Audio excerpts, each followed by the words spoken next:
Pero ahora estamos con Roberto Abusada, que es presidente del Instituto Peruano de Economía. Presidente, Roberto, buenas noches. Está bien, no sabía que eres presidente del Instituto Peruano de Economía. Esa es una buena noticia. Bueno, pero ha publicado hoy día un artículo interesante acerca del tema de la reconstrucción, cómo abordar, cómo organizarnos para enfrentar el tema de la reconstrucción, que como decimos acá en realidad es la construcción de un nuevo país. Buenas noches, Roberto, ¿qué tal? Buenas noches, Jaime, ¿cómo estás? Antes de eso, aprovechando que estás acá y que en Ecuador hoy ya el Consejo Nacional Electoral ya ha consagrado, digamos, el triunfo de Lenín Moreno, que es el candidato correísta. Pero se sabe que en Ecuador hay un problema económico muy serio, hay un déficit fiscal que puede ser el 5 o 6% del PBI, hay una deuda externa e interna que está creciendo explosivamente y que se dice que no podría ser pagada porque además los intereses son muy altos.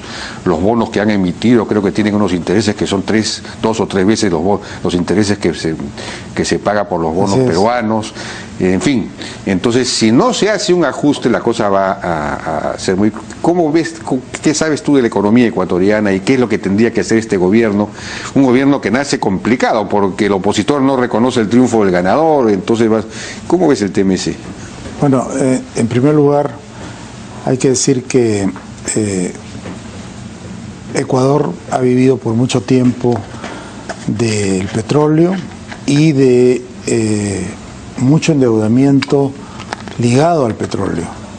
China, por ejemplo, ha sido un acreedor importante de ahora, últimamente ha sorprendido al mercado en el sentido de que ha podido emitir bonos y han tenido demanda. Claro, las tasas han sido altas, 10, 12%, pero han tenido demanda. Eso es un poco reflejo del apetito por riesgo que tiene ahora todo el mundo respecto a los países emergentes. Pero es cierto lo que... Hay un apetito por riesgo respecto... Eso es una perversión, es una adicción, es una... Bueno, riesgo, cuando decimos riesgo, los economistas nos referimos a algo que no es totalmente seguro, ¿no? Ya, ninguna inversión realmente es totalmente seguro. Ese apetito por riesgo ha llevado a que han tenido cierto éxito en emitir deuda últimamente. Pero la situación actual fiscal es muy mala porque gran parte de los recursos vienen del petróleo y ellos invierten mucho dinero en inversión pública, es decir, tienen una infraestructura estupenda. Cuando uno la compara, claro, carreteras, por ejemplo, con las peruanas, son bastante mejores, ¿no? Pero han tenido un Estado muy grande, que se viene reduciendo, pero han llegado a tener un Estado, el Estado en el Perú representa 20% o 21% del PIB, ha llegado a 42%, niveles pues casi europeos de Estado, ¿no? Y con el ajuste creo que ha bajado como a 36% ahora, ¿no? Y quizás un poco menos, ¿no? Y tiene que seguir bajando. Tiene que seguir bajando y eso implica un ajuste general, ¿no? Tienen el otro problema de que tienen inflación por un lado y por otro lado están dolarizados, es decir... No, ¿qué inflación? Si no tienen inflación. Tienen inflación, ¿no? Tienen inflación y es una inflación de más de 5%, 4%. Entonces, con 0% de inflación en Estados Unidos, eso es un problema adicional, ¿no? Entonces, y luego tienen subsidios todavía y problemas de contrabando con el Perú, etcétera, ¿no? Entonces, es una situación complicada. No es una situación límite en el sentido de que Ecuador puede seguir en este plan como ha seguido pues Venezuela, como ha seguido Argentina por mucho tiempo, pero mientras más temprano hagan el ajuste va a ser menos doloroso. Y la pregunta es si Lenín Moreno la va a hacer, ¿no? Y bueno, dicen que es una persona más conciliadora que Correa, ¿no? Correa es un permanente, digamos, es una persona muy perturbadora, ¿no? Permanentemente está atacando a todos. Bueno, es un predicador, ¿no? Es un predicador, sí, pues, pero en fin, vamos a ver, tendría que llegar a alguna clase de acuerdo con los empresarios y cambiar reglas de juego, es decir, tiene que...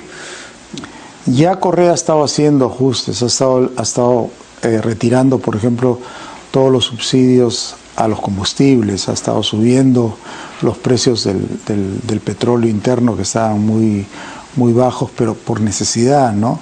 Pero sigue habiendo subsidios bien altos.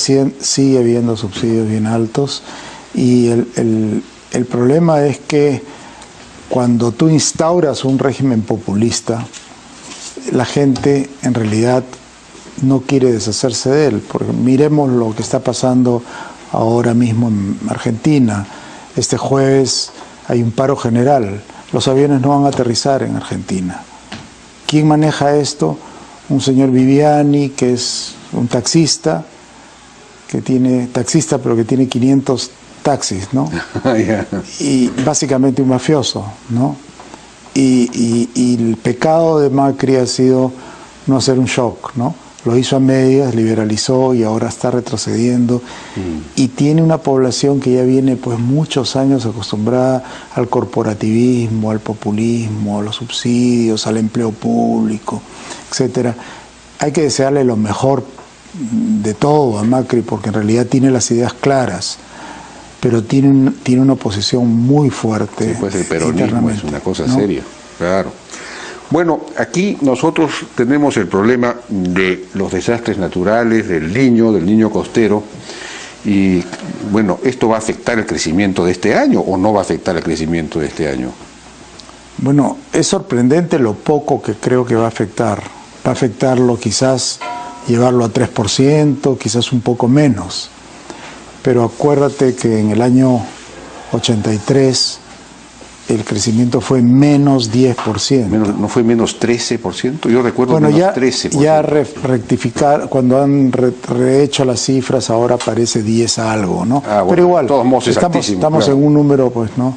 Y en el 78 también hubo una cifra negativa, pero muy pequeña, en el 98, 97, 98. El crecimiento, en realidad el fenómeno hay que verlo en proporción a la economía, y la economía ahora es 10 veces lo que era en el 83. No es como decir, claro, el huracán Katrina devastó, sí, pues, Nueva Orleans, pero no hizo a Estados Unidos un país, no lo postró, ni mucho menos. Ahora, aquí ha habido muertes, me parece que evitables en muchos casos, ¿no? Se culpa a la gente siempre, ¿no? De que la gente, irresponsables, pero en realidad son las propias autoridades las que entregan terrenos, permiten estas cosas. Han debido aprender de los moches, ¿no?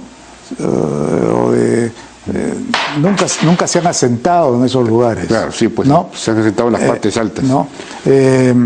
Pero aquí, digamos, ha habido un poco de libre para todo el mundo. Y eso ahora es muy fácil echarle la culpa a esa gente, pero en realidad tampoco hay terrenos. Has mencionado los moches, pero fue un niño el que terminó con la cultura mochica. Pero terminó, se mudaron en realidad, ¿no? No sabe, en una de esas no sabemos qué resultó de esa cultura. Bueno. Pero ¿cuánto va a costar? Claro, todavía no se puede saber, pero ya ha habido una discusión en el Ejecutivo y pública, porque hoy día el ministro el ministro Nieto lanzó la cifra de entre 12.000 y 15.000 millones de dólares. Dijo que iba a costar todo esto, la reconstrucción. De soles.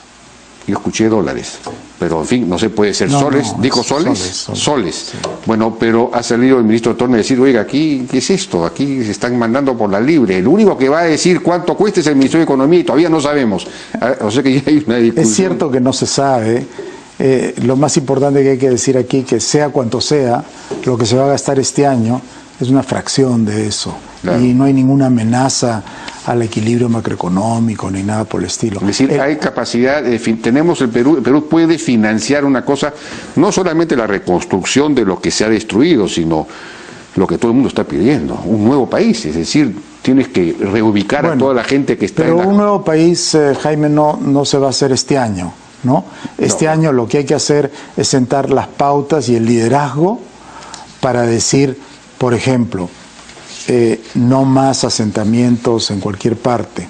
Segundo, vamos a construir ciudades ¿no?, sostenibles, y vamos a proveer terrenos y financiamiento adecuado para que con colaboración del sector privado y de los mismos habitantes puedan asentarse en ciudades modernas. Hoy día hay que aprovechar esta oportunidad, y por eso lo del artículo que tú has leído, yo creo que estamos enfrentando un riesgo que es mayor que que es el riesgo sísmico, que nadie le está prestando la importancia que tiene. O sea, un sismo de 8 en Lima probablemente genere 100.000, 150.000 muertes, ¿no? Entonces estamos hablando de que este es el momento, ¿no?, de imponer reglas y poner un poco de orden. Pero este año es primero terminar con la emergencia. Terminar con la emergencia es abrir rápidamente caminos para evitar los problemas económicos que hemos visto, caminos, puentes, etcétera. Asistir a los agricultores más pequeños que han perdido cultivos. Para eso se necesita censos rápidamente, refinanciación de deudas, etcétera. Pero la reconstrucción y el planeamiento tiene que ser hecho por un equipo técnico. Yo estoy proponiendo, a diferencia de lo que propone el Ejecutivo, que eso se asiente en el MEF, porque ahí está presupuesto, ahí está Tesoro, ahí está el CIAF, el sistema informático presupuestal, ¿no? Y la otra cosa muy importante, tiene que haber una empresa especializada de nivel mundial que actúe como brazo técnico de este equipo compacto, que no tiene que ser exclusivamente del MEF, puede ser un equipo y debe ser un equipo de varios sectores. La otra cosa que tiene que haber es olvidarse de las partidas presupuestales a quien las pida, ¿no?, ampliaciones de partidas, etcétera. Aquí hay que crear una partida, estimar cuánto va a costar, cuánto va a gastarse este año, y crear la partida única reconstrucción. Y entonces la gente pide recursos, se evalúa para qué son, el equipo técnico lo calcula, y hay que inventar una manera muy rápida de contratar, porque si vamos a estar que la Contraloría dé su opinión, etcétera, etcétera, no vamos a llegar a ninguna parte. Ahora, equipo técnico o esta unidad que estaría en el MEF, ¿es la que va a ejecutar las obras y los proyectos? No, son los sectores y los gobiernos subnacionales, lo cual presenta un reto adicional, porque los gobiernos subnacionales no todos tienen la capacidad. Entonces, necesariamente va a tener que haber algún grado de recentralización en estas tareas. Por ejemplo, carretera Panamericana Norte, bueno, se armarán pues 3 paquetes, ¿no?, y se licitarán, ¿no?, puentes, etcétera. Pero hay parte de la carretera norte que está en manos de concesiones, sí, es decir, de asociaciones público-privadas, que se encargan ellas mismas de la reconstrucción, sí, como ha ocurrido con el ferrocarril central, que se destruyó en 10 kilómetros y ya está rehecho. Como ha ocurrido con el puente Virú, hecho por OHL, que se ha caído, ¿no? Que se ha caído, lo está rehaciendo. Ahí, digamos, ahí habría que saber qué porcentaje de las carreteras está en manos de concesiones que se van a encargar ellas mismas, sin costo para el Estado. Me imagino que hay seguros. Con seguros, claro. Contratados, etcétera. Pero la primera tarea es la conectividad del país, ¿no? Tú has visto lo que pasa con los precios, ¿no? Sí, pues. El 98% de la inflación de este mes, que ha sido la más alta en 19 años, está explicada por 2 cosas: por alimentos que han subido de manera desmedida, y por matrículas que han subido 6%, y gastos de escolaridad. Entonces esas 2 cosas, claro, representan el 98%. Por eso yo no me preocuparía tanto de la inflación. La inflación va a rebotar. Va a bajar. Va a bajar, ¿no? Pero eso no sucede si es que no hay conectividad, ¿no? Ahora, este gran esfuerzo constructor requiere empresas constructoras. Así es. Pero las empresas constructoras que estaban en el Perú, que están todavía, que son las brasileras, ya no van a poder contratar con el Estado. y la más grande de todas, la peruana más grande de todas, que es Graña y Montero, no se sabe si puede o no contratar con el Estado, aunque Graña y Montero ha sacado un comunicado diciendo que no está incursa en ninguno de los... No, no es Graña y Montero el que ha sacado el comunicado. El que ha sacado el comunicado es el gobierno, donde ha dicho las que no pueden contratar, y ahí no está Graña y Montero, obviamente, porque no tiene ninguna sentencia ni nada por el estilo. O sea que Graña Montero sí está habilitada para contratar. Por supuesto. Bueno, eso es una buena noticia en realidad. Pero es más, ahora está trabajando gratis en 2 regiones, ¿no? En la región sur, cercano a Punta Hermosa, y le han asignado a Guarmey con maquinarias y equipos. Eso no lo dicen mucho, no sé por qué no están, digamos, publicitando mucho eso, quizás para que no se... ¿Cuál parte están trabajando? El sur de Lima, yeah, la zona de Punta Hermosa, todo eso, y le han asignado Guarmey, que es un sitio que está devastado, ¿no? Y lo están haciendo... ¿La parte de la carretera o...? No, la ciudad, la región entera está asignada a Graña Montero. Ah, o sea que ya el gobierno está, digamos, repartiendo... Bueno, eso lo están haciendo muchas empresas de forma voluntaria, no hay ningún contrato ni nada, eso es parte de una asistencia. Entonces, pero dejemos la parte de la emergencia. Aquí creo que lo que interesa al público esta es una oportunidad para planificar ciudades, así es, para arreglar problemas de mucho tiempo. Por ejemplo, las empresas de agua y saneamiento, que son 20 o no sé cuántas. Son, ¿no? 50. O sea, tienen que ser tomadas. Así es. Y hacer una reingeniería completa. Eso no quiere decir que se le quite el dinero a quien las tiene ahora. Es más, yo creo que van a tener mucho más dinero cuando se hagan asociaciones públicas privadas para manejar estas empresas. Y lo otro que yo insisto es que aquí va a haber mucho interés de aprovechamiento político, y la labor más importante que debe tener el Ejecutivo ahora es de hacer primar el criterio técnico al criterio político, ¿no? Por eso que hablé de la partida única, por eso que hablé de la empresa internacional encargada.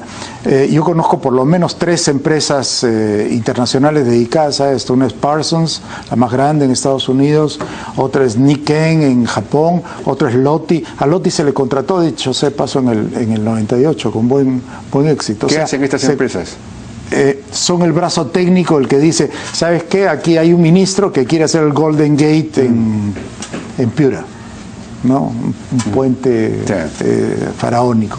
Entonces esta empresa mira la cosa y dice, no, aquí es mejor hacer pilotes de tanto tamaño, etcétera, etcétera.